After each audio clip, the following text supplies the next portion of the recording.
I started from the question of how come some people enjoy other people's suffering?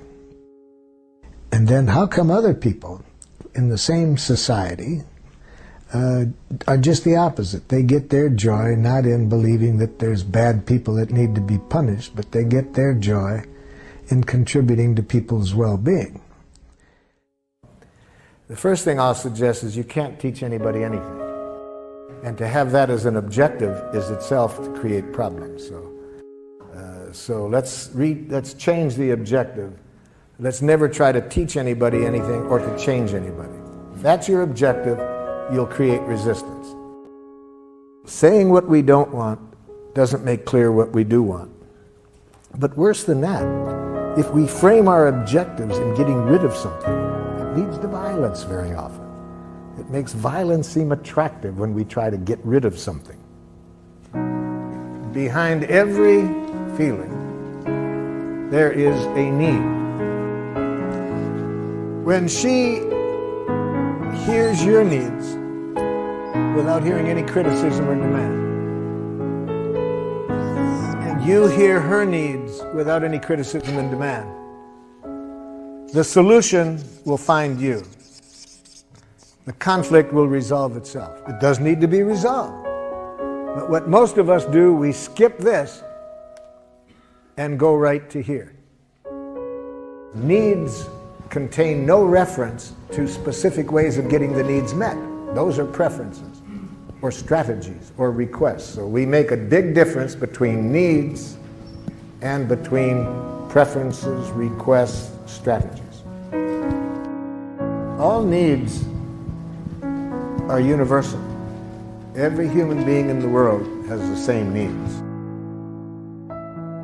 I'm not doing it for money. I'm not doing it to get a positive report card. I'm doing it because something that has increased joy in my life, it's joyful to share it with others. It's a fun game.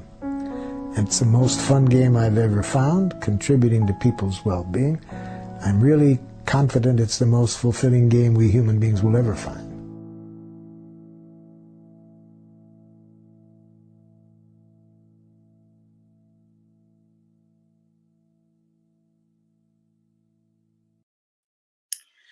Welcome to Igniting Compassion. Wow, I'm just so touched every time I see this introductory video to our show with Dr. Marshall Rosenberg. What he discovered with nonviolent communication has made such a huge difference in my life and in so many lives. It's really been amazing to share in community with people who have been studying this work and to be interviewing many of our great certified trainers in the nonviolent communication world. Very excited today to have Jim Manske with us, and I'm going to welcome Jim onto the show here. Aloha, Katrina. Aloha. So great to have you on the show here today, and I would love to just tell people a bit about who you are. I've got a bio here, so I'm just going to put you right there as I read your bio. So Jim, by the way, is married to this lovely woman, Jory Manske, and they have been nonviolent communication certified trainers since 2003. So he and his wife and partner of 40 years co-founded Radical Compassion, where they offer trainings, mediation, facilitation, organizational development, consulting, and mentoring. They've been working with a variety of businesses, community groups, government NGOs, private groups, and individuals since 1971. In addition to being certified NVC trainers, they each have certifications as mediators, as well as in neurolinguistic programming. Jim also has a degree in communication, and Jory's degree is in social work. They make an incredible team. They co-authored Pathways to Liberation, a self-assessment matrix, which we're going to be talking about on our show today. It's been translated into many languages, and it's part of the nonviolent communication certification assessment process. Jim and Jory remain eager to discover new ways of supporting leadership and compassion. And this passion for sharing nonviolent communication is evident by their engagement with projects such as the NVC Academy PeaceWorks, NVC NextGen, and their free monthly Taste of Compassion leadership offerings, as well as a number of regular online offerings serving communities in the US, Japan, Taiwan, and China. Their relationship is a source of inspiration to many. They share the intentions to cooperate together in the great adventure of life, to openly and honestly share their deepest thoughts and feelings, and to honor and accept each other with ever increasing ability. These intentions continue to frame not only their relationship with one another, but also all their relationships and work. And you can learn more about Jim and Jory at radicalcompassion.com. So again, Jim, it's just wonderful to have you on the show. And Thank you. It's great to be here. yeah. And I'll mark the moment as an unofficial birthday for me. It was almost exactly 20 years ago that Jory and I walked into a training room, and we had no idea what we were getting ourselves into that day. Our children had both gone off to school that fall of the year 2000, and Jory and I were a little bit lost. We were really suffering from what they call the empty nest syndrome, where the meaning and purpose of our life had literally been pulled out from under us when both kids went off to college at the same time. And so I took it upon myself to try to find lots of engaging and interesting things to do. And I noticed that our local mediation center, where Jory and I were volunteering, was bringing in some guy named Marshall Rosenberg. Never heard of Marshall Rosenberg, but it was a workshop, and it was about mediation, which we were passionate about. And it was free. So it was like a gift from mediation community to the mediation community from the organizers, and walked in the room that day. And within 15 minutes, I just had a sense that I was so excited, Katrina. Like Marshall had figured out, he unlocked the key to why mediations sometimes worked and sometimes didn't work. A key that I did not get after 7.5 years of mediation. Wow. And all these other years of communication training and so forth. Within just a little while, I got this insight that it was needs that was at the center of connection, and that strategies were at the center of conflict. And Marshall was able to present this in his trademark way with puppets and ears, and we were all laughing and learning together. And I walked out of that room saying, this is it. This is it. I don't know what's going to happen next, but this is it. So it's my 20th giraffe birthday, and it's fun to celebrate it with you. Oh, that's wonderful. What great timing. I want to make sure we've got some resources down here at the bottom of the page where people can find feelings and needs list if that's something you're unfamiliar with, as well as some of the foundations to this work. So lovesmartcards.com, you saw the cards a little bit earlier, radicalcompassion.com, this is Jim and Jory's website, where you can also find their monthly offerings, and NVC.org, which is the Center for Nonviolent Communication. So how wonderful to have found you, or to have scheduled this on your 20th anniversary. I always love to ask people, what was it that got you hooked on nonviolent communication? Because I know for so many of us, something happens and you're like, wow, this is it. And it becomes such a big part of your life. So I'm just also stunned. 7.5 years of mediation.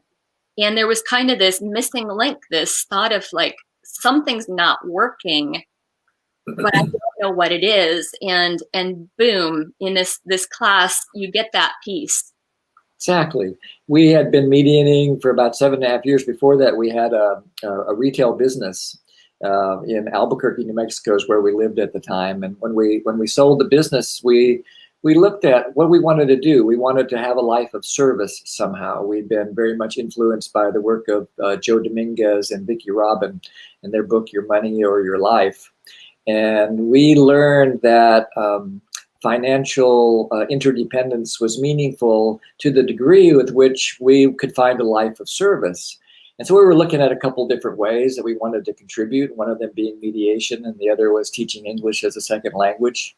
And we got snared by mediation. I mean, I've been conflict averse my whole life. if there's a conflict that erupts anywhere near me, even now after 20 years of NVC, I still, my eyes look for the door. How do I get out of here? And yet something about, there's like a moth to a flame. This idea of actually being able to contribute to a conflict situation was really exciting for us.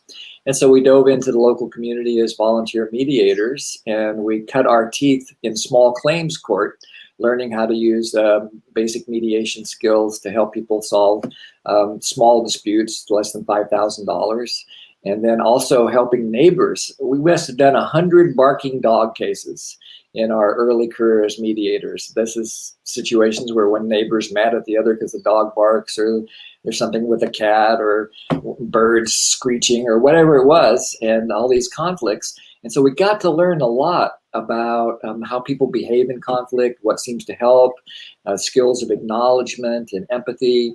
And yet there was still this sense of sometimes mediations just really worked, and sometimes something got intransigent, something got stuck, and we weren't ever quite clear what it was until we got that insight from Marshall about needs. Mm-hmm. And the day after that training with Marshall, we were scheduled to do a mediation at Metro Court. And as we got into the car the next morning to go to the mediation, Jory says, "I'm looking forward to trying this new NVC thing." And I said, "I'm going to be a tough case.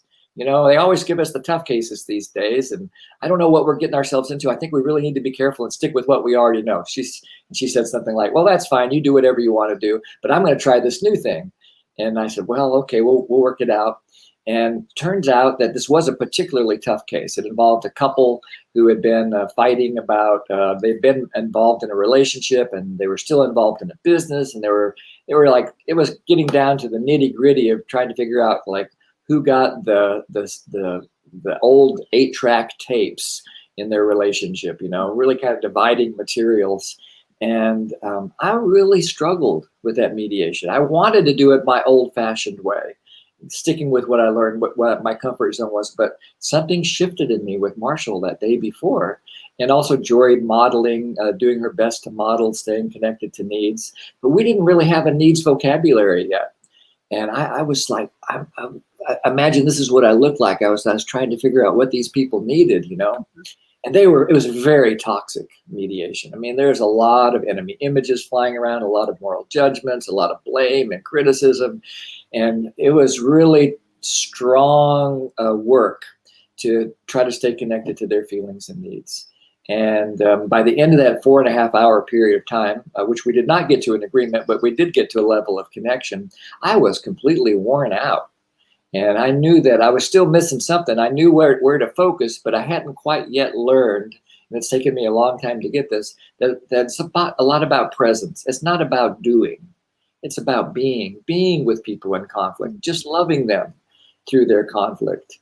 And then staying focused on observations, feelings, needs, and requests really helps to create that quality of connection that can inspire compassionate giving and receiving.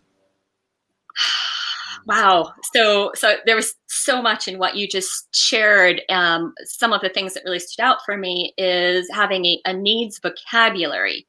So even though you'd learned this wonderful tool and you understood how important it was still like, you know, what are the needs? And you hadn't built that vocabulary yet. So I'm really hearing how important that is in terms of being able to mediate. And that you also noticed 2 things you put out are enemy images, which is something we talk about in nonviolent communication, and moralistic judgment.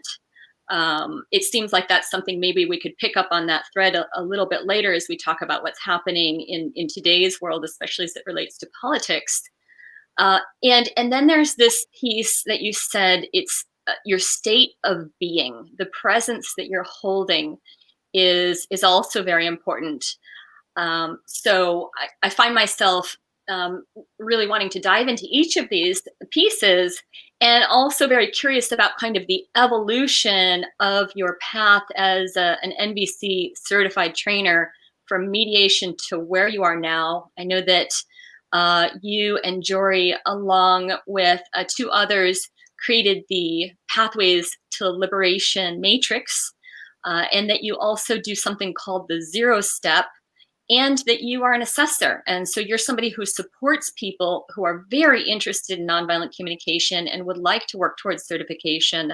You support and empower them to do that. So a lot of pieces that we could weave together, and I just want to toss the ball in your court in terms of what might make sense as you look at the evolution of your work as a trainer.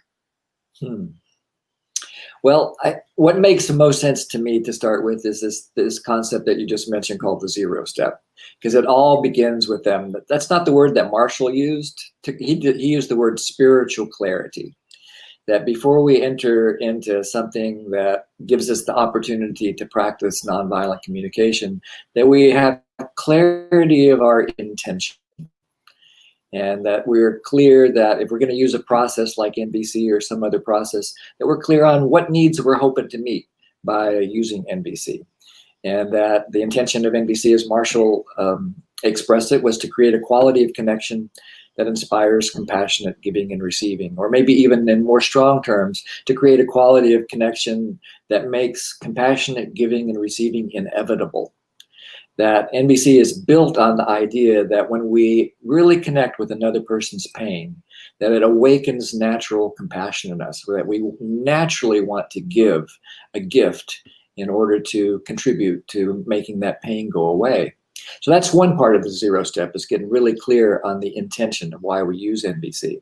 The second part is presence. It's where we place our attention. It's on the where and the when. The environment that we're going to be practicing NVC in. And you can't practice NVC in the past. The past is dead. And you can't practice NVC in the future. The future hasn't happened yet. So that leaves only one place that we can practice NVC, and that's right now. So using mindfulness techniques and whatever else that you can use in your own spiritual repertoire to bring you to presence will really help in your practice of nonviolent communication. So when we're clear on this intention to connect and we bring our attention to the present moment, then something magical happens. Somehow it naturally unlocks an openness to outcome. We let go of any kind of an addiction to how things should be or how they shouldn't be, and rather become present to what's actually unfolding in life. And I think that's the magic of the mediation process and the magic of the communication process that Marshall unlocked. That when we do this 0 step thing, that we become open, rather than, we may still have a preference about what we like. We still may have a request or even a strategy that we think will really work, but we're holding it really, really lightly. That what we're really focusing on is getting needs met. And then maybe expressing what our needs are in an honest and vulnerable way, and being present for another person's expression and receiving their needs. And then as we collect the needs, then we can say, okay, look, here's the needs that are on the table. Who has an idea about how we can get these needs met? And then so this unlocks that creative potential of being open to outcome. And then from there, we can navigate the conflict and move on and just get back to what our natural state is, which is a flow of giving and receiving, just enjoying life. As Marshall put it, he said that the purpose of the human being is to hang out. And that he's looking at what our cousins do in the wild, like gorillas and chimpanzees, when they're not actually getting their needs met by foraging or hunting for food or whatever they're doing to get their basic needs met. What are chimpanzees and gorillas doing? They're hanging out with each other. They're grooming each other. They're chatting with each other. They're hanging out and just loving each other. And that's our roots as human beings. And somehow, because of the way we've been educated, we got away from that main purpose of just hanging out with each other. So what comes up for you when you hear that, Katrina? Well, the first thing that comes up is how difficult it is to hang out with each other, given our current coronavirus concerns. So we've got Zoom Hangouts, and I'm just recognizing how challenging it is to actually come together and hang out, whatever that looks like.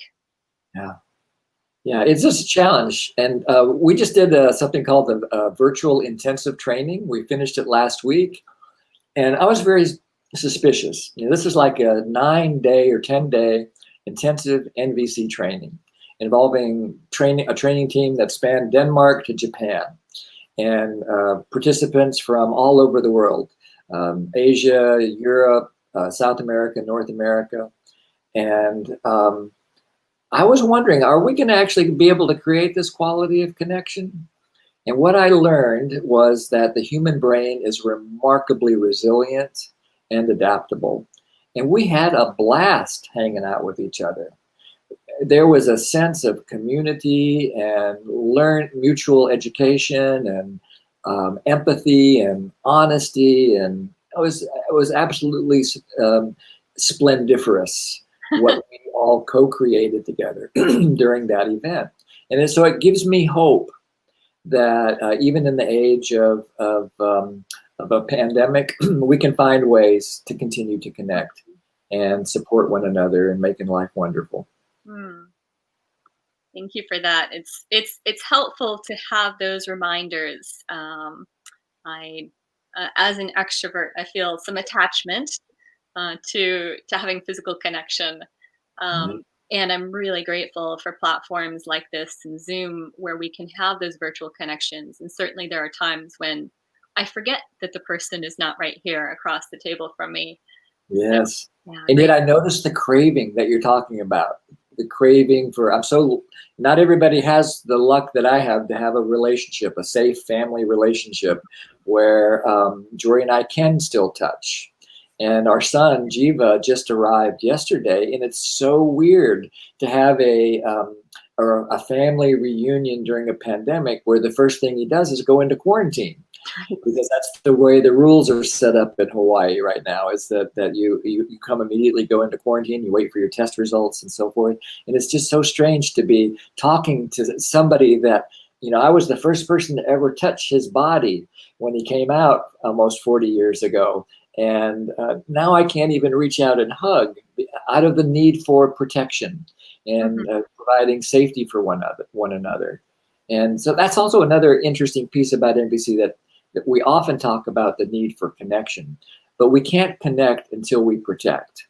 That underlying foundation for connection is a safe place. Right. And so I'm grateful for everybody who's doing whatever they're doing to create safety in our society so that we can get back to connection, so that we can get back to doing things like concerts and practice groups and all the things where we can actually touch and hug and do hang out in the way human beings were designed to hang out. Yes. Yes. As you're saying that, I'm just reminded of how when there is not a sense of safety, then we can start to lose access to the frontal lobes and go into reptilian brain, somewhere on the spectrum between concern and fear.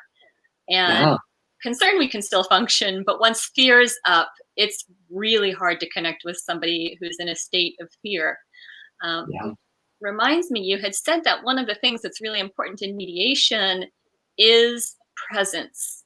And I know for myself, I think it's pretty universal. When we go into conflict, there is some amount of fear present. There can also be anger present, some emotions that can make it really difficult to be in the present moment. And I'm wondering what you have found is really helpful to move from that, I'll call it a biochemistry, into the present moment, where there is a sufficient relaxation and presence that you can have an unattachment, an intention without attachment, and be present with the person who you have previously been in conflict with. Yeah. So when I'm in zero, I can't feel fear. I can be alert, I can be awake, and I can notice the presence of fear or anger or some of these other feelings beginning to arise in me. But I know when I'm in zero, I know that there's signals. They're like the lights on the dashboard of my consciousness that are letting me know something important is happening. And that what I need in that moment is self-empathy. And so I'm learning, and it's a continuous, never-ending process to become more and more awake to the presence of these signals. And if I notice them arising in me, like I get scared in a mediation, or I get overwhelmed, or I get hurt, or whatever the emotional experience is, that I use that as a signal to go in and to attend to my own feelings and needs and get back to zero. The purpose of self-empathy is to get back to spiritual clarity. Likewise, if I'm listening to a client or a friend in an empathy session or in a mediation, and I notice they're triggered, that they it's like what I sense is they're angry or hurt or scared, then what I know what they need is empathy. Mm-hmm. So I do my best to show up as presence, to be a warm, loving, compassionate presence, to let them know that I understand them. I understand what it's like to be a human being just like you. I have the same feelings and needs as you have, and I'm not having the same experience that you're having, mm-hmm. but I understand the experience that you're having. Mm-hmm. I have, as Marshall called empathy, he called it a respectful understanding of another person's experience. And respect comes from this idea that I see clearly, I re-see what's actually happening. I see that you have feelings and that these feelings are arising in you because something really matters. So I have that clarity of vision of why you're feeling what you're feeling. And then the understanding part is to, and this is actually using the part of our brain called mirror neurons, that because my brain's wired up very similar to the way your brain's wired up, if I can stay in zero and stay in my own self-empathy and have an intention to empathize with you, it will help your brain to regulate itself. It'll help your brain to come back to zero. Mm-hmm. And I guess the last thing I want to say about the zero step in this process is that that's our natural state. It's not like it's something we have to try to attain. It's something that maybe the closest analogy is something that we just remember. We remember that this is our natural state. And then when we're in that natural state, we notice that we're safe. We notice that we can connect. We notice that we can navigate this conflict. We become more and more comfortable with figuring out who needs what right now and how can we help one another. Mm-hmm. That makes sense? It does. It does. There's a couple things that are coming up as I listening to this, and one is like, oh, of course, empathy, of course, self-empathy, and empathy for another when you see that they're triggered. And for myself, it was part of the reason really early on in my study of nonviolent communication, I chose to create cards because I would my emotions could get to be so big that I was not able to handle all the words on a list, right? We can get our lists from cnbc.org and from other sites, and I would just get overwhelmed. And it was like, I just, let me tear up the paper so I can get out some of the stress I'm feeling. But I found that if I, went through the cards and I just one at a time would look at, what are the emotions I'm feeling or what are the needs I'm feeling, that calmed my nervous system, and then also started to build that needs vocabulary, as we had talked about earlier.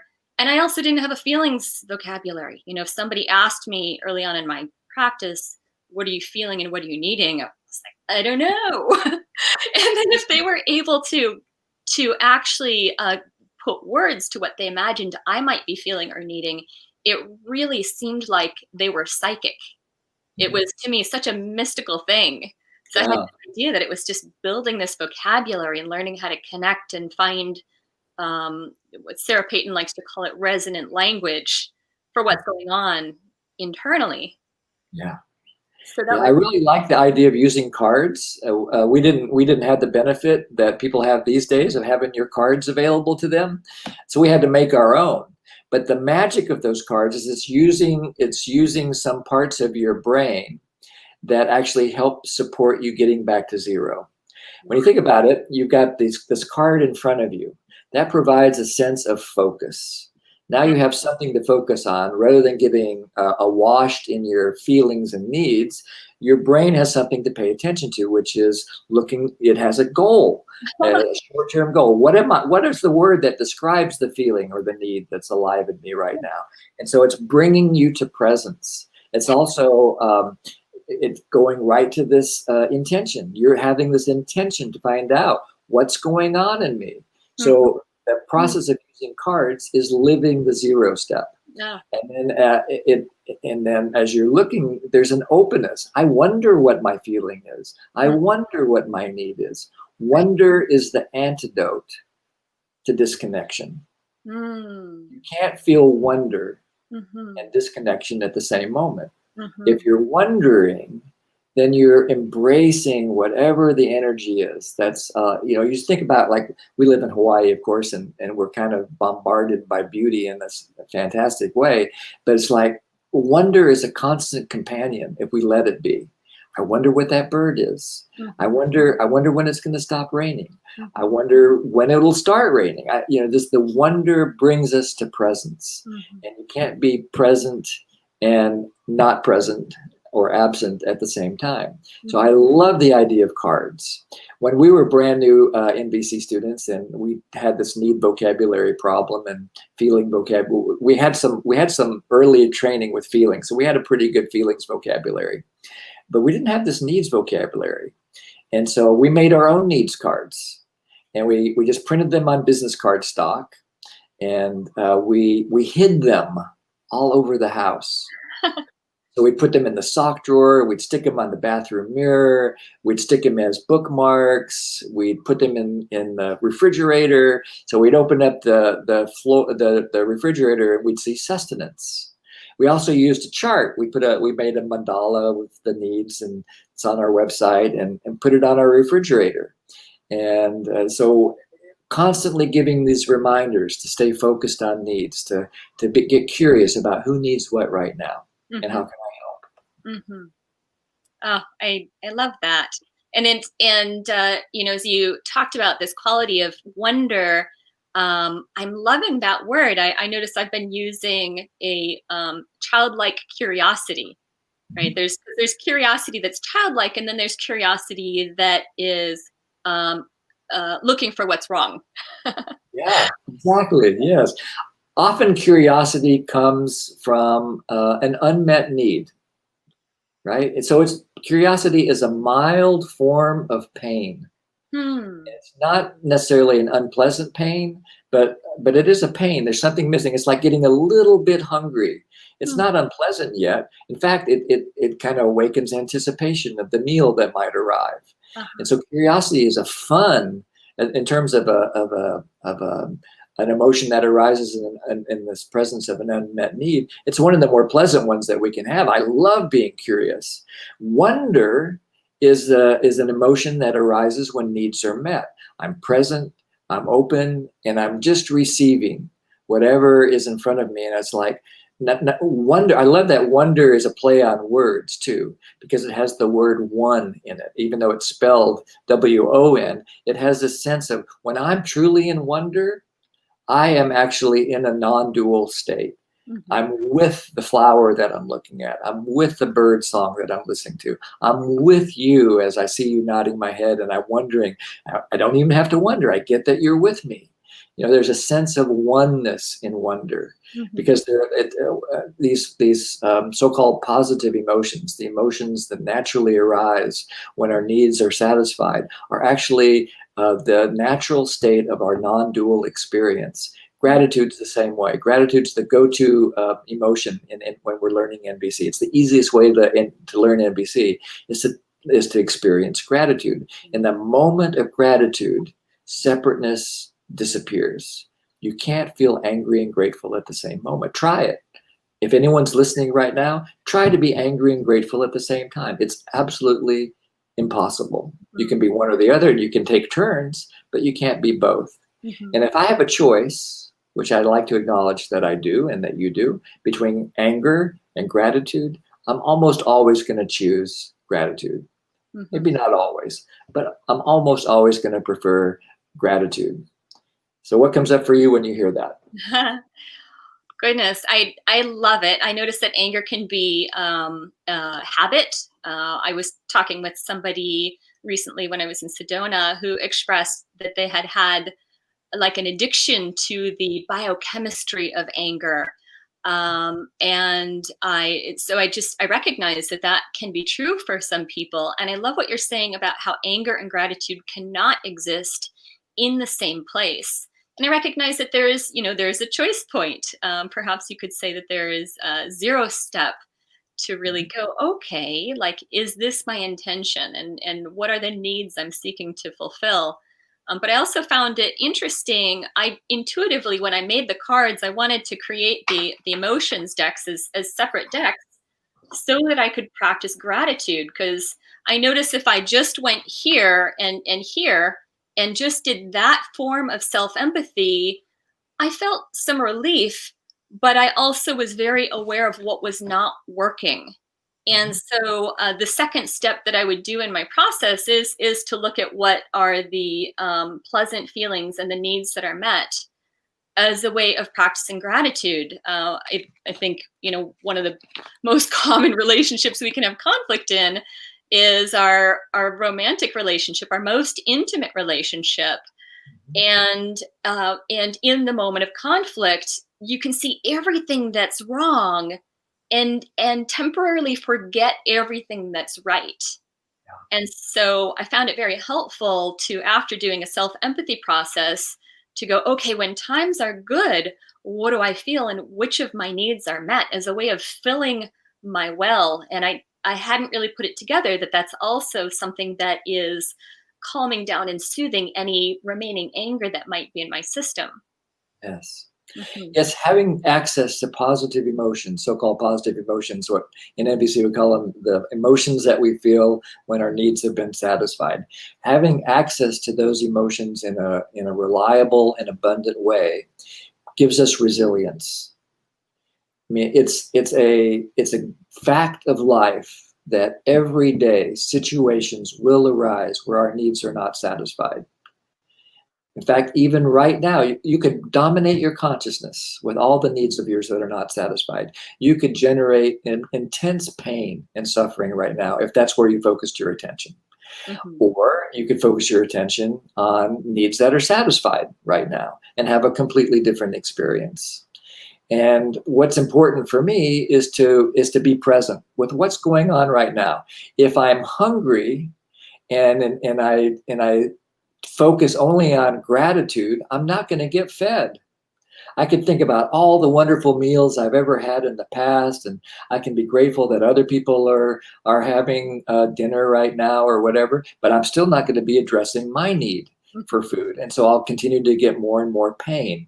So for me, one of the lessons I've learned from my practice of NVC is to give equal attention to these twin motivating forces that we have. One is despair or pain or something along the flavor of what arises when needs are unmet. That's extremely motivating.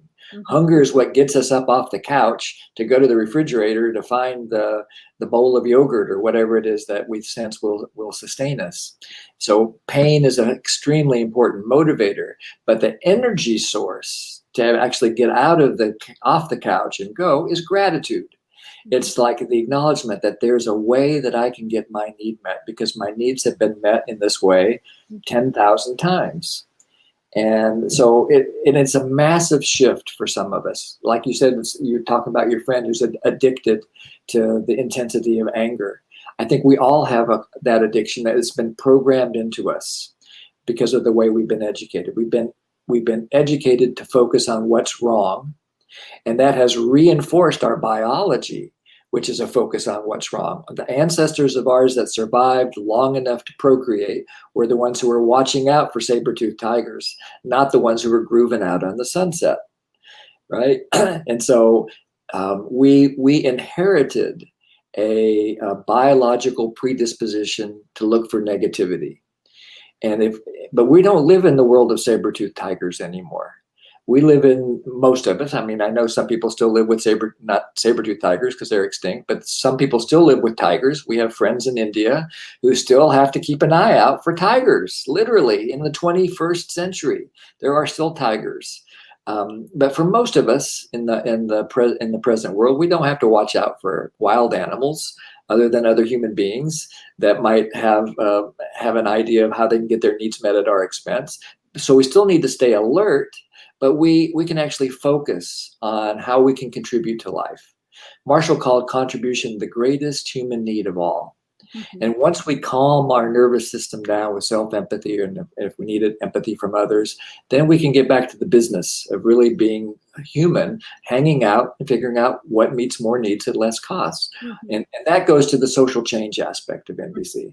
I know we're kind of wandering quickly through lots of different topics here in our hour, but Marshall's dream, as I understood it, was to present these skills in a way that once we mastered them, we would be able to use them in order to create the world that we want to live in. And that by using the tools of nonviolent communication to create this quality of connection, we can find ways to address pervasive and systemic inequalities so that everybody's needs can be met reliably and abundantly. Hmm. Beautiful. Thank you. I notice it feels like that's a good segue into some of the conversations that are happening more in our present time around the elections. We may not have saber-toothed tigers, but we have something maybe we could compare to that when it comes to social media and the ease that people have with using enemy images and moralistic judgment, and maybe not even having awareness as to how that can impact people. And I'm wondering if you might speak to that, because it's not a saber-toothed tiger, but still there's a feeling of threat that can happen. And these tools, of course, have been hugely helpful. So as you know, I've been participating with John Kenyon, Corey Tyler, and Paul Sterling with this across the aisle conversation where we're bringing the tools of nonviolent communication in a way where anyone, including beginners, can use it. And the format we have makes it so that the enemy images are unlikely to happen. And if they do, we've got facilitation support to clean it up, but it has not been a problem. And the moralistic judgment is also less likely to happen. But I guess I'm noticing it's another place where we've kind of got this mass conflict of civilization that's happening. And these mediation skills can be so valuable. And so I'd love to hear from you, what comes up for you as you're thinking about topics that are creating conflict in families and communities and relationships. What wisdom do you have for us? Yeah, well, I think the main thing that helps me is just to, again, it goes back to my intention. That if I refine my intention on an ongoing basis, that what I want to do is make life wonderful, then where my attention goes, my life energy will flow. And so that's one thing. It's just doing the best I can to stay clear on what my intention is. And then to be aware of any enemy images that arise in me. So that would be the first thing, to notice it. Just for people who don't know what an enemy image is, would you quickly give a definition to that? Sure. An enemy image is a thought or an image that I have in my mind that you deserve to be punished. Mm-hmm. That you've done something wrong. And Marshall called it the creep theory. Mm-hmm. That we've been educated to think that all human beings except us and our little tribe are creeps. And that because they're creeps, they need to be educated to become less creepy. And that the only reliable form of education is punishment. Mm-hmm. Of course, we know that doesn't work. We've had 10,000 years to experiment with punishment as a tool of learning, and it never works. You can just Google the studies that show what happens. You compare some people that are put into jail for a crime, other people are put on some kind of work release or restorative practice program, and the likelihood of reoffending is way, way higher in people who have been punished than in people who have not been punished. And so an enemy image is basically, we think somebody deserves to be punished. And so it could be through our words, through our judgment, through a little snipey remark on social media. Yes, and it's some kind of a thought of otherness. There's me and us, my team, and there's them. And as soon as I hear myself say something about them, then I let that be an alert that I've got an enemy image. If I've got an enemy image, it only means one thing: I need empathy. So the first step in undoing an enemy image is first noticing that you have one. Second, starting to attend to it.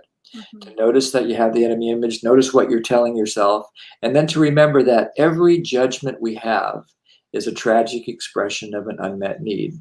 So if I think something like so-and-so politician is, and then whatever my diagnosis is, some word that, that describes a animal or body part or something like that, then that's my signal that I need empathy or self-empathy. And so I transform that thought into feelings and needs. So if I think that such and such a politician is selfish, he's a narcissist, he only thinks of himself, then I think, okay, so what's important to me about that? Well, I feel angry, I feel scared. I feel angry and scared because what? Because I want to live in a world where everybody's needs matter, not just his needs or not just my needs. So my need is something around mutuality or mutual support. Okay, so now I've started to bring down my nervous system, and my enemy image has begun to be transformed, but I'm only halfway home, because now I need to shift my attention to what's going on in the other person that's motivating him to behave in the way that I'm labeling, or was labeling, as narcissistic or selfish, or whatever the label is that I had. And so that can take a lot of energy and time and maybe more empathy to try to figure out what's the good reason that's motivating the person to behave in the way that they're doing. To realize that behind every one of my behaviors is a positive intention to meet a need. I'm a human being, then that must be true for all human beings, even him or her or them, that they're motivated by trying to get their need met. I wonder what it is. So I'm back to wonder again. Right. And I can't be in wonder and an enemy image in the same time. So I wonder if maybe he's just trying to get his needs met so that he can protect himself. Oh, okay. Well, I don't agree with his strategy, but I can at least understand in a respectful way the needs that are motivating him to behave in the way that he's doing. And now I can empathize with him, and I can let him know that I appreciate his efforts to protect himself and to maybe sustain himself, or whatever my guess is of the needs. And I'd like to be heard about what my needs are too. And then together, the promise of NVC to me is it's not about me getting my needs met. The idea that I even have needs is a little bit scary for me, because I want to see that needs exist, and that if I keep my focus on supporting needs, then I'll get everybody's needs met, not just my own. And so I get really curious, what are my needs? What are his needs? And then see if I can transform and get rid of the pronouns and just focus on the needs. What can we do together? How can we collaborate? And so you can't collaborate with an enemy. You suddenly have an ally. Right. How are we working together to get across this aisle? So that we may have competing strategies, but we have the same needs. So how can we stay focused on the needs and get everybody's needs met? Wow. Oops, a little bit feedback. I'm not sure why. Sounded good on my end. I didn't hear anything. Oh, okay, good. Thank you. As I was dropping into this example that you gave, one of the things that I've been aware of, I've been really trying to seek to study and to bring in more compassionate awareness to what I'm seeing in politics. And there's basically two narratives. I'm going to overly simplify it in a moment. But so one challenge is, if we believe a politician is a narcissist, we don't actually have the ability to get to know that person, to have a dialogue with them, and to know what the truth is about their upbringing and their motivations. There's a lot of guesswork that's in there. So it's different than if we're in conflict with somebody where we have a personal connection. And then the second thing is that sometimes enemy images are, well, I love who you are now, but I'm afraid of who you may become because you support that leader. And so what I've seen is that a lot of the Democratic narrative is that the Republicans are moving us towards a fascist dictatorship. And I know a lot of people who are quite frightened that that if Trump somehow maintained office for 4 more years, that we could see something like Hitler Germany happening. And so the fear is, if you support Trump, do you support fascism? And it's fascism, sexism, racism, and all of these labels and moralistic judgments and serious concerns are getting mapped onto that entire political party. And then if you look in reverse, there are a lot of Trump supporters who are concerned that the Democrats are trying to move us towards socialism and then into communism. And so it's actually a remarkably similar concern. A lot of fear, a lot of projection into the future, and a huge desire for safety and for freedom. But I noticed that it's really hard for people to be able to see each other. And they're continuing to put these labels of, you fascist and you communist on each other. And those are scary labels. I mean, talk about an enemy image. That's about as big as it gets. And so when we've got something that's that big, and it's like it's a system, it's not just a person, how can we work with that kind of divide using some of these skills? Yeah.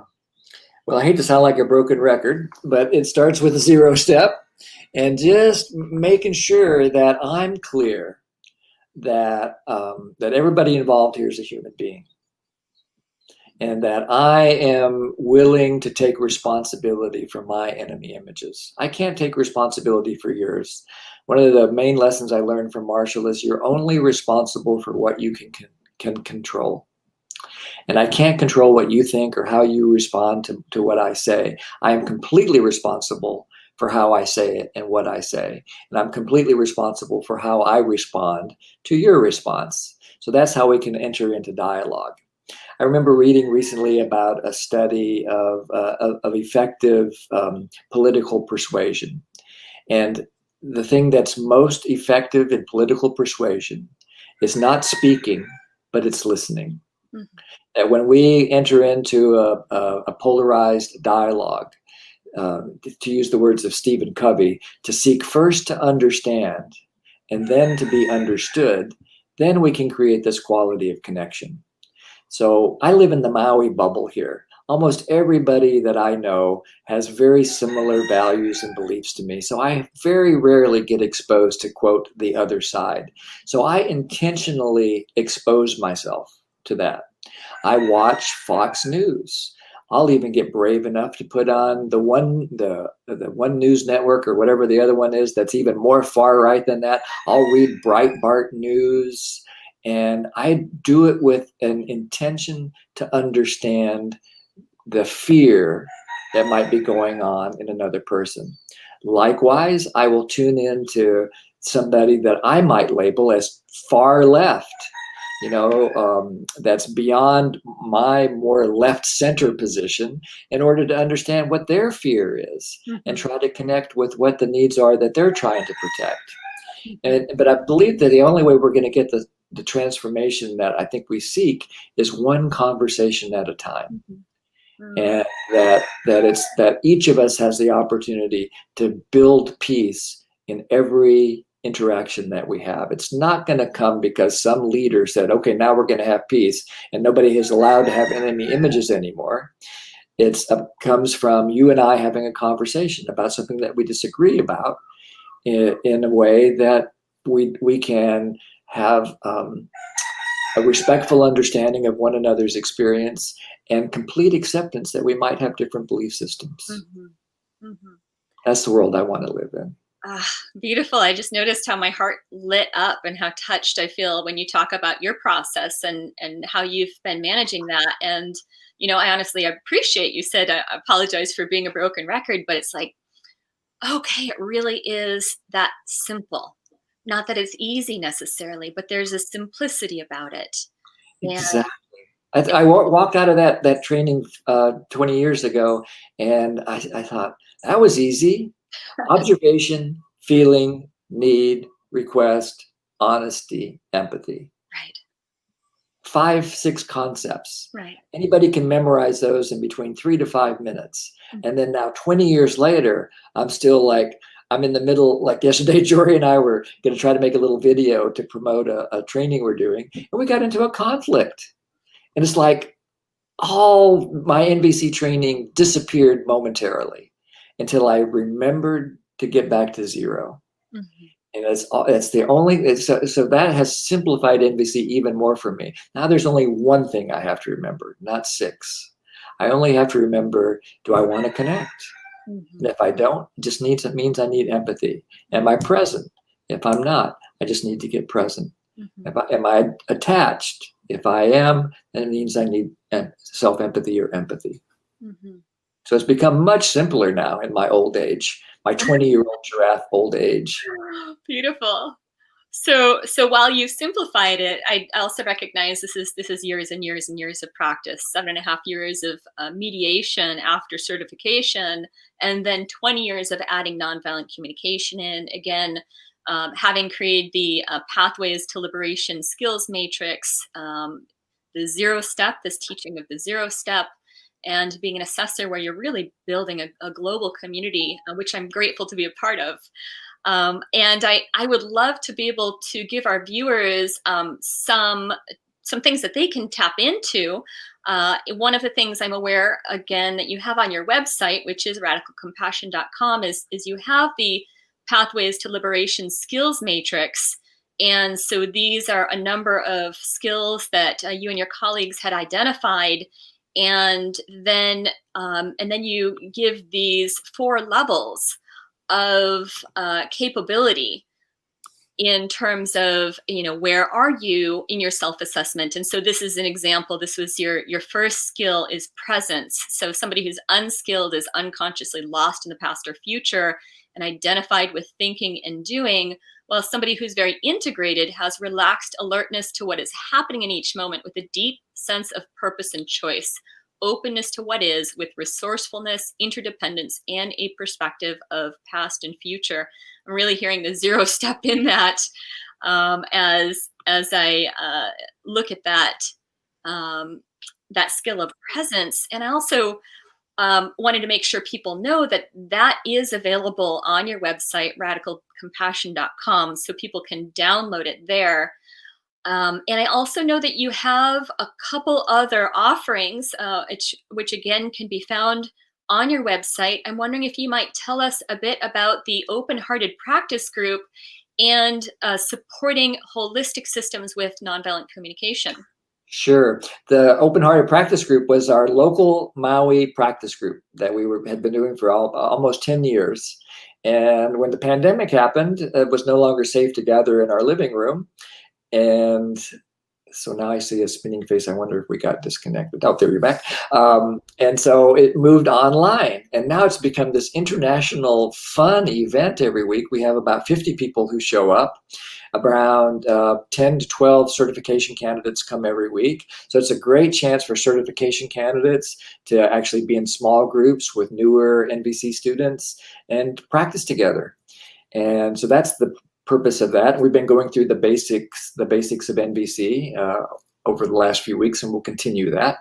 And then on one Friday or Saturday, depending on where you live, per month, the first Saturday of the month in Asia, we do what's called the Supporting Holistic Systems. And this is where we put our attention on the social change aspect of nonviolent communication. And if anybody wants to join us for that, they can just write to me at nvctrainer@gmail.com, and we can get you hooked up to how that works. And also, I'm, like you said, Katrina, I'm so excited about the next generation of trainers. Anything that I can do to support existing certification candidates, whether they're my candidates or somebody else's candidates or just exploring candidacy, I really want to help with that. And I put into the chat the new social network. I got scared to death of Facebook recently. No offense to Facebook if they're listening, which they probably are. But I've got a new mighty network called Radical Compassion. And so we're experimenting with how to create this quality of connection that inspires compassionate giving and receiving off of Facebook, beyond prying eyes, beyond algorithms that are trying to manipulate and influence you, and where we can actually refine our zero step in our community, focused on meeting needs and loving each other. I'd love for people to join us there. Wonderful. So I made sure that is in the comment thread for all of the Facebook live feeds that are going on, and also for our YouTube live feed. The YouTube link will continue you'll be able to watch the replay of this show, this episode on YouTube. So I'm grateful to be a part of that website already, and eager to continue to be in this process of building community together. And just thank you so much, Jim, for your time here today, for sharing your heart and your expertise. It's really such a joy to have you on the show, and to also be working with you and to experience you as a mentor in my own path of learning nonviolent communication. So, well, the experience is completely mutual. You know, I'm learning as much from you as you're learning from me. And I really love fulfilling Marshall's idea of the purpose of humanity, just hanging out with you for the last hour and hanging out with the folks that joined us. Wonderful. So thank you. And we're going to say goodbye for now. Okay. Aloha and mahalo. All right. And thank you for joining us on this week's episode of Igniting Compassion. Next week, we're going to be talking to Jory, and the theme is gratitude, as we've got Thanksgiving coming up. Also, just wanted to remind you that this show is sponsored by Spirituality Gone Wild. If you'd like to see all of our episodes, as well as the other shows that are available through Spirituality Gone Wild, you can go to the spiritualitygonewild.com website and check out our membership there. We're also sponsored by Love Smart Cards. This is a way that you can learn some of the basics of nonviolent communication from the comfort of your home. Very, very helpful in terms of building those lists of feelings and needs as an inner repertoire. And this show is, of course, dedicated to Marshall Rosenberg. We give so much thanks for his deep commitment to contribution, for living the practices of nonviolent communication and sharing them with us all. So thanks again for joining us, and we'll see you again next week.